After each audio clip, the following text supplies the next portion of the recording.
Hi, I'm Darryl Todd, Thinking Australia. I have loads of examples in the last 12 months where people are now actually packing their bags as I speak on their way. Their dream is being completed to reality. They're moving to Australia. We've got clients there right now. We've got one right now, 58 years of age, 58, being accepted into Australia on a sponsored visa. You can't beat that. They are permanent residents on their way to Australia with what we call a RSMS visa, Regional Skill Migration Scheme. Fantastic at 58. So there's a very happy family at 58. So no matter if you're 28, 38, 48, 58, that's pushing the window, no question. But where there's a will, there is certainly a way forward for you. And I'm saying to you, don't give up your dream. Give us a call. We can always work out what you can or what you can't do before you pay a penny.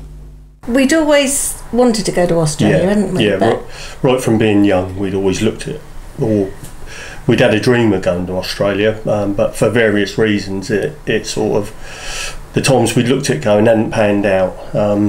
We had family, family illness and elderly parents and that. We thought we were too old now until we met Darryl, didn't we? We did, yeah, we did. And we actually went down and visited the family in Melbourne. We actually went for a holiday, and we just fell in love with the place. And it was from that point that we really put in the effort to go. So take us back sort of 4 or 5 years when you said, right, now's the time is right for your family situation. How did you go about it originally when you made the first steps? We contacted some migration agents who all said we were too old, and then we come across Darryl, who said if that's your dream, then you can do it. It can be done. Why was it that that he was able to give you some positive hope, whereas the others weren't? Because I think he was prepared to put in the effort that it needed for us being older to get us in. I think some of the other migration agents we spoke to just looked at us being a hard work to get in and couldn't be bothered to do the necessary. So I think it's safe to say clearly in the first instance there that you were pleased to find someone who's prepared to walk the extra mile for you. So we tried numerous. We went through the whole lot of migration agents, and they all just come back and said, no, you're too old. We were over, obviously over the 45 age limit, and that was it. And we couldn't really see any way in until we come across Darryl. What was your profession? What was your job at that time? Electrician. So I could take it that's something you'd been doing for a long time. Yes, right from leaving school. So all my working life. Yeah. How was it that Darryl and his company was able to steer you through that path? What were the practical processes involved? How did you do it? Basically, we did what Darryl told us to do, all the way down the line. And I do think that if you are over the age limit, you do have to do what Darryl tells you and put in the extra effort that you most likely would have to if you were young. So when Darryl says, right, you need to do your vet assess here, you do need to do it. You're not going to get in if you don't. And when Darryl says, well, you need to go to Australia and do your WA licence to get in, you do need to do it. And if you're not prepared to do that, then and that's what we've done, and we're off. That is basically that is what we've done. Yes, and it's worked. How long has it taken? It's from 3 or 4 years, isn't it? Yes, it is. Yeah. You did the vet assess, didn't you? Went up to London and did that. Yeah. What was the vet assessment? It is basically the Australian assessment of whether you are an electrician at all or a trade, whatever trade you are. They do it's a couple of day course, just basically to prove that you are what you say you are. First of all, though, the first part of the vet assess, you have to have all your paperwork verified, your city and guilds all verified by a solicitor, and then when they're happy with that, you can go on to the theory, can't you? Yeah, the sort of practical side of it. Yeah, but yes, that's right. Yeah, the first part of the vet assess is getting all your paperwork verified as being kosher. Yeah, that's it. Yeah, that's it. And if you haven't, I mean, we've moved several times, and of course the certificates have got lost, but you can get copies. Yeah, you can go to the sitting guilds and get copies of everything you've done. There is a proof of it. So this is sort of a skills assessment and comparable skills. So the equivalent of a city guilds here will be the equivalent of whatever it is in Australia. Yes. Yeah, that's exactly what it is. Yeah, and it is done to prove that you are what you say you are. Do you think it is reasonable to assume here that people like yourselves probably assume, well, I've got my city and guilds, I've got my NVQ, I've got my X, Y and Z qualification bit of paper. Do people automatically assume, because they've got those professional qualifications or technical qualifications, that they'll automatically transfer in the same way to Australia? Yes, you do, but you're wrong, I'm afraid. That's what we thought, wasn't it? Yeah, you do. Yeah, we thought exactly the same. We thought exactly what you just said, that as you've got your city and guilds and you've served apprenticeship here, that is just transferable straight away. And in actual fact, it's not. It's not at all. They've got a different. In Australia, there is a different set of qualifications and standards, and they want to make sure that you can comply with those. So basically, it's being able to, wire up a box and chuck another one on the Barbie while you're doing it. Yeah, that is what it is. Yeah, it is, and it's much more proven that you can practically do what you can prove you can do on paper. And also if you're under 45, you can do it. Yes, you can. Over there, but it takes longer. It takes about a year, doesn't it? Yes, it does. Yeah, of going to evening classes, and you're only on an approver's sort of money, because you can't be left to work on your own. So you're really like we would call it an approver. Was it very expensive to be able to do it in the way that you've done it, getting your skills assessed? And was the investment worth it? Yes, obviously, because we're more than happy, and yes, I think I mean, it was quite expensive, but if you've got to go over there and work for a year, as an approver's rate, then obviously it's cheaper to do it here, I think. Yeah, you? I do actually. I do. Although in the short term, it seems that you're paying out some quite big sums in spells. I think you're most likely right. I think to go over there and be on an approver's rate for 12 months and still have to pay to do the courses and still have to pay to do the exams and do the evening course as well, I suspect is more expensive. Yeah. Was there any changes during the process of the skills assessment? Because obviously in the last couple of years there's been the industry and people's hopes and dreams have been turned into turmoil by the changes and delays and the prevarication of the Australian government. So while you were going through your skills assessment, was there any changes to the criteria then as far as those transferable skills? No, there weren't. No, the actual electrical trade side of it is in the time we've been involved, has stayed the same. They're still working on the same book of regulations they were when we started, and their requirements are still the same. Yeah. That's got to give people a certain amount of comfort in knowing the ground is not going to move underneath them. No, not in the trade side of it. No. And it's not just electrical trades, because when you were it's not. I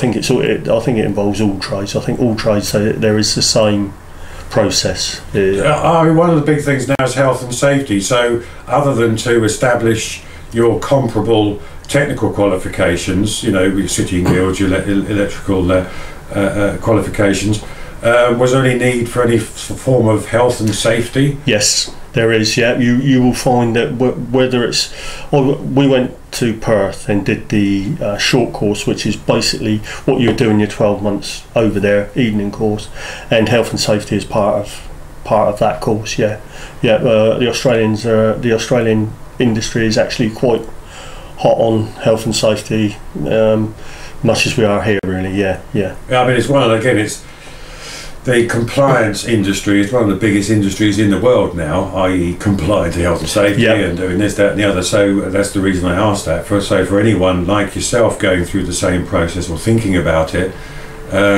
it's basically worth thinking about the fact that a lot of the things that you would have to do in your daily job and think about in your daily job in the UK would be similar in Australia. Yeah. And it is actually part of the exams you do there. Health and safety does actually make up a part of that, whereas here you tend to do it as a separate item. In Australia it is actually part of the trades course. Right. I'm assuming here that at each of these major steps that you took in the process, the practical ones like sorting your skills assessment and then obviously the visa process, etc., and getting a job, I'm assuming that each one of those steps was something of a learning opportunity. Was there anything major during that process that you thought, God, I wish I'd known this before I started? I think it's best not to know. I'm going to go the other way and say actually yes, I do think there is stuff. It benefits you to know. Although I do agree a little bit with what you say, but I think if you're determined and you really want to go, you will do what is necessary. I don't think there is a lot of the migration agents don't know what the trades need to do to get over there, and I think a lot of people think if you've got a trade you can just go, and it's not the case really. You do need to know what is involved, don't you? You do, yeah, because I think exactly like you said. I mean, if Darryl hadn't told us about the vet assess, I think the chances are we wouldn't have known. And it is stuff you do have to do. I think even if you're under the 45 age group and you just go, you will still have to do this stuff. And I think people do think that you're just going to get on the plane, go out there and say, there's my city and guilds, and off you go. And it's not the case. No. I think the difference here is that during the boom years, if you like, of migration, your average migration agent, that's all they were. They were ticking boxes to get people visas that allowed them into the country. There's a difference between that, just providing, it's like a bus conductor is you. Yep. Right. The difference between someone who just knocks out your bus ticket and someone who's actually interested in people will say, oh, you want to change at What's Name Road and pick up the number 32 that goes to. Yeah, that's the difference. And Darryl's the latter. Yes. So he'll say he makes people's dreams come true. He doesn't just sit there and tick boxes. No, definitely. No. Darryl has been fantastic. And he also said, what you've got to do is just send your CV to everyone, which we did, and it's paid off. I mean, we've sent loads, hundreds. Yeah, and we kept on, and to be honest, with Darryl's enthusiasm, that's what's kept us going, isn't it? He said, you will get there, and we have. So does it, after you, so you decided you want to go, Darryl said, yes, there is a way that you can do it. If you follow this process, it'll take a bit of time, but it is possible to do it. So you got your skills assessed, and you got the necessary documentation to prove that you had the skills necessary over there. What was the next practical process after the skills assessment? Well, come. Once you had your Western Australian licence, you were applying for jobs while you were over there, weren't you? Yeah. And they were saying, oh yeah, you can start tomorrow, but we needed a sponsored job because of our age. I mean, we're 56, and but they wanted you to start immediately, and you couldn't, so we needed a sponsored job, and that's So how did you go about doing that? And did you find also that you in some respects you knew more about the sponsored job criteria than perhaps some of the employers? Definitely, yeah. As Sandra said, a lot of the employers you will phone up and said, yeah, we want you to start next morning.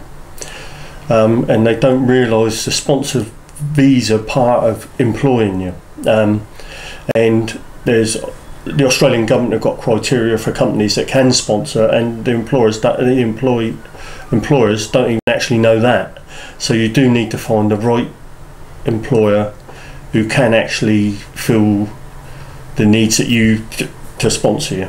An employer will demonstrate their commitment to you, having gone through that sponsored process. Yeah, I definitely agree, because to do the sponsored visa side of it, you have to have signed your contract of employment before the visa will go through. That then is a commitment by the employer, and you're committed as well, obviously, because you signed the document. The document, yeah, that's right, the employment document. So yes, I would definitely agree with that. Yeah. How long does that process take? So you've sent your CV off, and you know Joe Schmo from Idaho Limited comes back saying, yes, we're happy with that, we'd like to take you on, when can you start? And then you say, well, here's some paperwork you need to go through. So how long does that then take before they are then able to take you on and you can, in theory, start work? I think it's only supposed to take about 6 to 8 weeks, isn't it? But well, I believe it can, but I think in reality it will generally take longer. Ours took from March, wouldn't it? Yeah, March till August. Start of August, so that's when we had the 5 visa months. Approved, yeah. But we later found out that the chap dealing with our visa application was part-time, so whether that stretched it out a bit or not, I'm not entirely sure. But I think maybe the 6 to 8 weeks has been a bit optimistic, if I'm honest, because dealing with anything to do with governments always seems to take a bit longer than you might think. So I think it's probably worth saying that throughout the whole of the process, it's like rock and roll time. Whatever it says, multiply it by at least 3, and then a couple of lunch times as well. Yeah, I totally agree. Yeah, I do agree with that. I think if you think it's going to take 6 months, the chances are it'll take 12. Because once again you are involved with governments and government bodies, and you can't hurry them up. No, you have to wait. For everyone, I think it's worth bearing in mind that you are one part of 2.5 million applications that somebody will get round to at some point, may say yes or may say no. So clearly, in that context, whatever it is you wanted to do, clearly it does help to have someone batting up for your side, to go in there and be able to, chivvy people up and bring things to people's attention, make sure the forms are filled in correctly. You've only got to miss one little thing or not get your signature in the box, and the bottom of the pile again, and it will come back to you, and then you've got to start from the bottom. I must say though that once we put the application, we had no problems at all, did we? No, just waiting for it, wasn't it? We didn't have anything come back, nothing. Was it then that one has to apply for the visa, or was the visa application being run in parallel? Yes, how did that work? It runs with it. The visa application is, once he said he sponsored employers, it's part of the whole process. So you've got the job and your visa all in one package. So when the employer comes back saying, yes, I filled in all the sponsorship papers and I've sent it off or whatever, and it's come back again, at that point it's bango your mangoes, you've got the whole enchilada. That is it. Yeah, it all comes together then. Your job, your visa is all in one thing. So once you get the okay on your visa application, then it's when you're starting work. So the point at which you got the job offer, and then that offer and the visa was secured, was that there wasn't any problem from the employer's side because of your age? I mean, everyone likes youngsters because you can run them ragged and you don't have to pay them quite so much. Was the age the only barrier from the government criteria point of view, and age was not a barrier to the employer? Well, obviously not. No, that's exactly right. The age part is Australian government thing, definitely not the employer. If you've got the right employer who wants you to do a job that he wants, and as far as the employer is concerned, no problem. But I mean, Daryl's said all along that our age wouldn't be a problem, and when you've been over there, and you've been talking to these employers, they've said no, your age isn't a problem.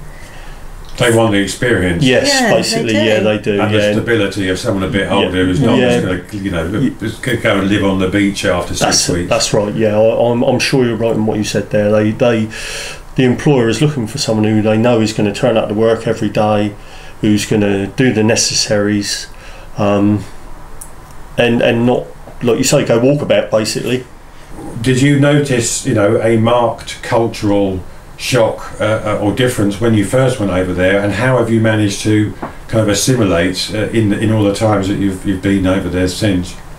I think the lifestyle and the way of the Australians is a big part of what makes you want to go, if it's your choice to go, and that is that the Australians work hard and then they enjoy their leisure time, so that the working hard is so that you can enjoy your leisure time, not work hard, no leisure time, which I think the lifestyle here and the way things are here is leading to. I think as well that you still got to work over there.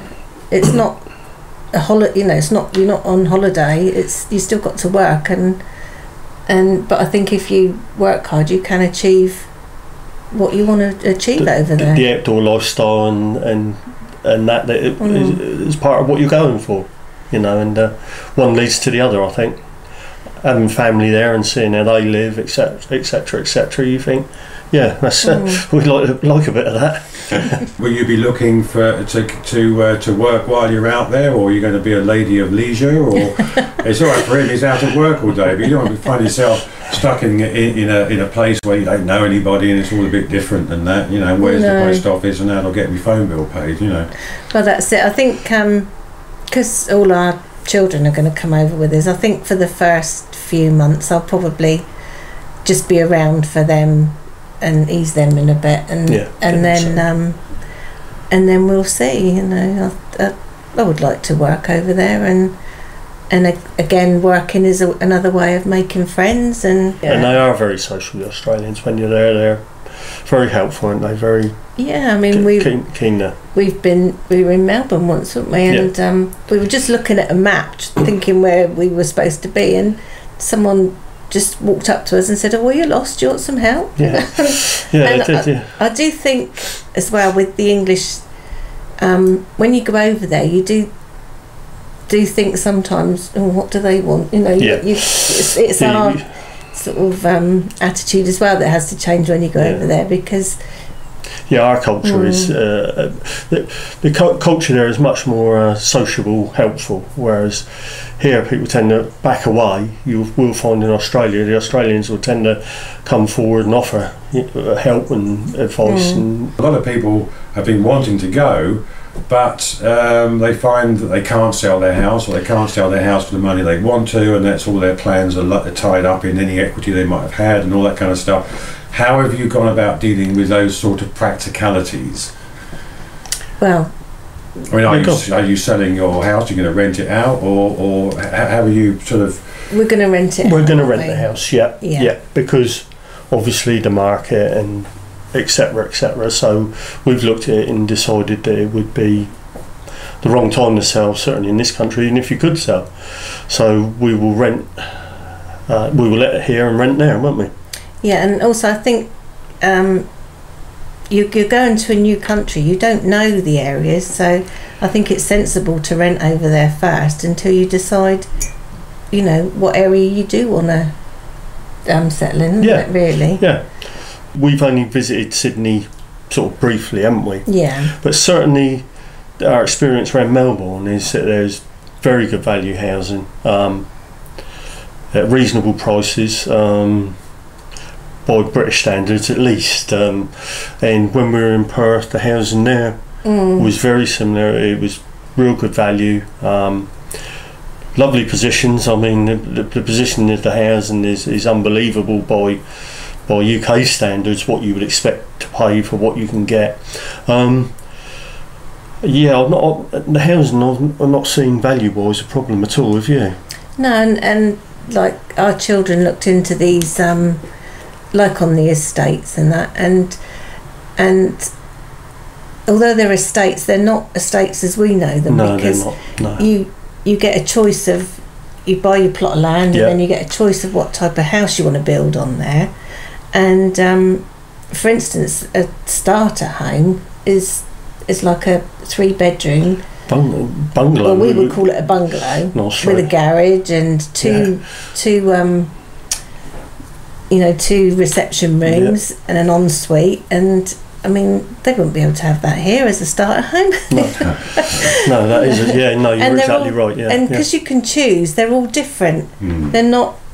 You know, you don't get rows and rows of houses all the same. So you certainly don't, in what we've seen, get a big estate you feel about them, do you? It's not got a big estate feel. It seems much more individual. And also, I think people here of thinking that they can sell their house here, go over there mortgage free, and buy a big house with a pool. Well, you can't. But you certainly get more for your money than you could get here. But you still have to work, and you still have to work your way up. It's the same anywhere. That's right. Yeah, but you do, when you speak to people, they do seem to have a misconception that you're going to sell here, buy a palace, and sort of have no bills, no mortgage. And I mean, it's a bit unrealistic when you actually look at. I mean, there's such terrific value for. And when they do an estate, you tend to have an infrastructure to go with it. So you will have restaurants, shops, your own bars where people seem to meet. So you still got a sense of community. Whereas with the big estates here, there's no sense of community. There's no infrastructure to go with them. Whereas Australia don't seem to do that. And they're not very far from the beach, are they? No, everywhere's close to the beach, yeah. Australians don't live far from the beach. Well, not any we've met. Well, I think what you highlighted there in terms of people's assumptions, we can set up here and go and live in a palace, for no money over there. I mean, is that not part of the general dream, though? I mean, that's, it's the escape, isn't it? I mean, and Daryl always says to people, look, if you're going through problems here, or certain types of problems, Australia is not going to be the answer to all your problems. No. And if you go into it with the wrong approach, you're just going to have the same problems in a different country. And that is exactly what we're really trying to say. I think that if you think it's paradise and that everything that's wrong here is going to be instantly right there, then that can't be the case. And you just got to be realistic, and you're going to have I think you're going to have a better lifestyle over there. And you will have a better house in comparison to what you've perhaps got, but you still have to work, and if you want your palace, you've got to work up to it. You've still got to pay your bills. Yeah. Is it also about the possibility of new opportunities, like the future, compared to a future or potential lack of opportunities in this country? Yes, especially for the children. Especially for the children, yeah. But I think right across the board, the lifestyle, the way of life, the outdoor life, the fact that Australians seem to do their work hard, but when it's finished, it's social time. Whatever you choose to do, down the beach, outside. And you always feel very safe over there, don't you? Yes, you do. Yes, even in the big cities, there doesn't feel any sense of intimidation or threat, does there? Not wherever we've been. No, the Australians are much more inclined to smile, and they do actually all say good day. And when you go into the supermarket, they all want to talk to you and know what you've been doing during the day. So I think there is a happier environment, definitely, don't you? Yeah, I think so. They don't seem so stressed and under so much pressure, do they? No, they don't know why. They don't seem to be British. No. No. One of the things that could be a barrier to people is things like the Australian exchange rate, for example. Has that played any part in your thinking or consideration? Well, again, it has changed. Yes, I'm not going to Australia because I'm only getting 2 cents less than I would have done last year. I mean, that shouldn't be an obstacle to you going. No, I think exactly the same. Even though obviously it is a consideration, because what you've got and what you're going to get is obviously going to be less. You're going for the lifestyle. So if you're determined to go and you really want to go, I don't think that should stop you. But again, at one of the road shows we went to, they had all the banking people there, and that's who we've been in touch with. Yeah, that's who we're dealing with. Yeah, and you can open bank accounts from here, and you can they do a better rate of exchange than your bank. Yeah. So it's all things like that you need to know, really, you know, and that was all available at, you know, that's how we found out, wasn't it? It was, so that is how we found out, definitely. But I think even though the exchange rates and that are a consideration, I don't think if you're going to let that stop you, you don't want to go enough. That's good stuff. From your experience, because you must be quite the experts now, having jumped through all the hoops and blown all the bells and the bells and whistles. So, from your experience, would you have any words of advice to others who may be considering? I mean, who like you may be a little bit past the official or the first age criteria, but would you have any words of advice to others who are considering the same move, based on what you know now? Listen to Daryl. Yeah, that's exactly what I was going to say. Phone Daryl, phone Thinking Australia, and make sure that you really want to do it before you go into it, because I do believe that if you go into it even marginally half-hearted, I think you're wasting everyone's time, to be honest. Your own, Daryl's, everyone's. You've got to be committed, and you've got to be prepared to do whatever's necessary. You've really got to want to do it, I think. Yeah, and I do think, I mean, we thought, didn't we? We thought, oh, we're going to Australia. You know, we like Australia. We're going to go. Yeah, but it's not. But don't think you're going next week. So, I mean, would you have been able to do this on your own? I mean, again, based on what you know now, I mean, if you try and do things yourself, you knock up against brick walls, but eventually you find that, if only they told me to click that instead of that, etc. So, I mean, would it have been possible to do it on your own, or is someone, like Daryl's company, essential to the process? Absolutely essential. You would never. No. We would have never got in trying to do it on our own. No, we wouldn't have done it. And I think even just for there's so many visas that you need someone to tell you what is the right visa for you. You do, yeah, and allowing for the amount of time it takes if you've got certain circumstances. The process has changed, I think, roughly 3 or 4 times during our process of attempting to get in. So you would never sort that on your own. You wouldn't just. I believe it's impossible. For everyone involved in the chain and the process at all different levels, I mean, incredibly frustrating when all your hopes and dreams are on it, and of course Daryl is the one in the middle getting the stick because people think it's down to him rather than the government. So how have you coped with those changes and what you know to be more delays?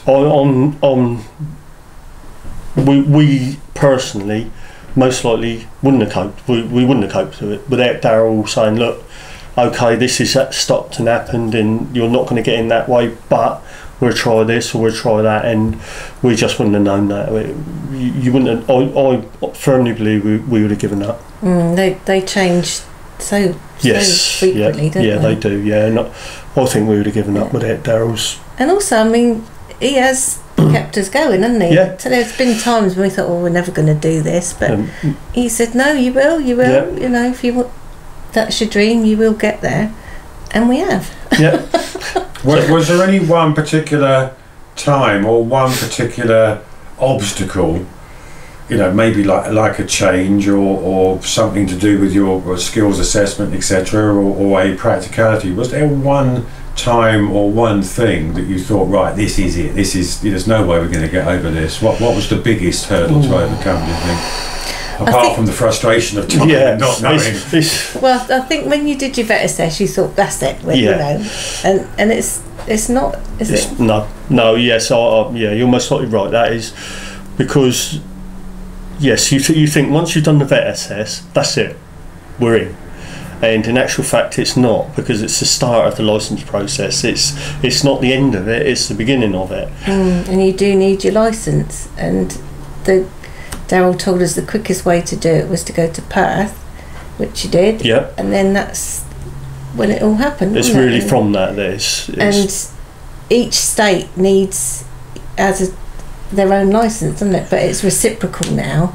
Which actually, in actual fact, that was just coming in when I did the licence, and although they told us at the college that they thought that was going to be the case, they weren't sure at the time. But since it has, the licence is now reciprocal for any state in Australia. So you can go to Sydney and take your Western Australian licence into the department there that deals with them and change it over to a New South Wales licence. Yeah.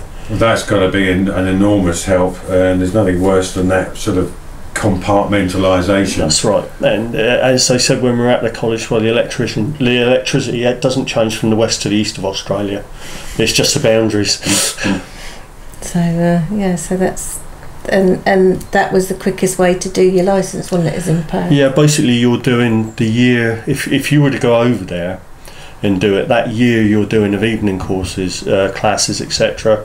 is compacted into a 2 weeks course which you can do in Western Australia, which is very intense, but because it is that 12 months worth of work. But yes, it's well worth it.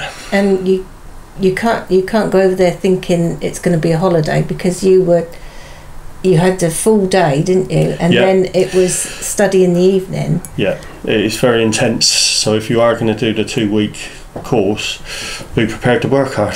Yeah, but it's worth it, isn't it? It is worth it, and the books are very expensive that you can only buy at the college. Funny that, isn't it? Yeah, you can only buy them at the college, and they had to work out about £300, I think it was, or somewhere around that mark. But that's small fry in comparison to getting the licence and getting in. What about the English test? Never done one. No, we didn't have to do Didn't have to do one. Is that right? Yeah, we haven't done one. Maybe that was for the PR visa. Or did you end up with a PR visa, or is that the next thing you go through once you're over there, once you started your job? Yeah, we've got the 457. Yeah, 457 visa. Yeah, and then when we arrive, we start the permanent residence. Yeah. How long are you expecting the PR visa process to take once you're over there? I don't know. We haven't. We're so thrilled to get him. Oh my God! One thing at a time, please. I mean, we're not even over there yet. But we are going to start it as soon as we arrive. So I'm sure Darryl we'll find out then. Darryl has mentioned to us that we've made up our mind that as soon as we arrive, we will start. Yeah, he's told us that as soon as we get there, he'll deal with the residency. So that's, we're just leaving it to him, really. Yeah. So I mean, because obviously, I'm assuming here that it is your intention to stay there full time. Yeah. And clearly, one has got the entree at the foot in the door with a temporary visa, which I don't know what that lasts, 4 years or something? 4 years, yeah. So you've basically got 4 years to get yourself your PR. Yeah, which is, we intend to start as soon as we arrive, because we don't want to get caught the other way, that you end up getting thrown out and having to do it that way. Yeah. Again, it's about assumptions, and you've pointed out on a number of occasions how wrong it is to have certain types of assumptions, like, I've got my sitting and guilt here, I've got my NVQ, I can just turn up there and go, here I am, give us a job. You cannot work on those assumptions. You have to, every step has to be a firm, rock solid foundation. Which is, Darryl has told us that all the way through, that you have to go the extra mile and get on with it and get it done. And he has told us that all the way through, hasn't he? Yeah.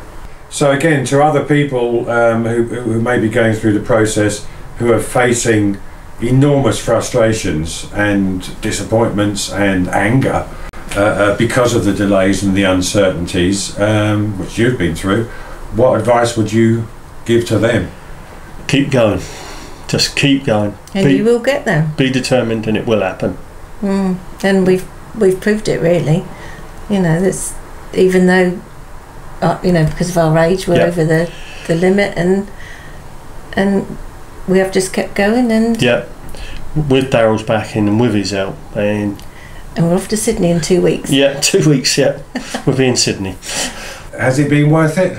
Definitely. Definitely. Yeah, definitely. Even though we've had the frustrations and, like you say, the bad times, even through the bad time. Yeah, but then it's definitely been worth it. Darryl has kept us.